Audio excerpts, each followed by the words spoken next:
وقتی که در افغانستان در اونجا نیاز به نیروی نظامی رزمنده بود، هر نفر در اونجا اهمیت داشت و اگر که مردم زودتر میخواستن به وطن برگردن، دیگر مبارزه بردن، جهاد کردند و زودتر هم به وطن برگشتند. اما در مبارزه مصالحت آمیز دیپلماتی، رسانه‌ای و حقوق بشری ما دیگر نیاز به افراد یک ارتش بزرگ نداریم. ما اینجا نیاز بیشتر به جوانهای بسیار انگیزه‌دار و جوانهایی که واقعا فکر و ایده دارن. نه تنها جوانان، من منظورم وقتی که جوانان میگم جوان مردان، یعنی کسانی که چی مرد و چی زن، اینها باید بیاین وارد این مرحله مبارزه شوند و شرط نیست که در چارچوب پیمان ملی تاجیکستان یا دیگر نیروهای اپوزیسیونی، بلکه بیان یک جزئی از فعالیت را برای رسیدن به اون وحدت ملی و بازگشت سربلندانه برای همه ملت، فقط برای یک اپوزیسیون،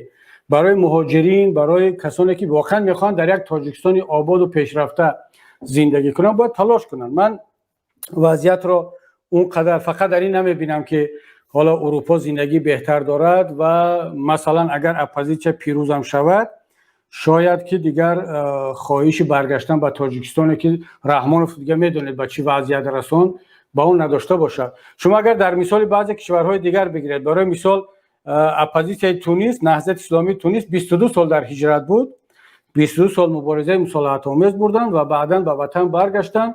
امروز در داخل کشورشان هستند ولی به اروپا دیگه برنگشتن. برای چی؟ برای اینکه از همون وطنشان یک کشوری آباد مثل اروپا ساختن، در همون جا موندن.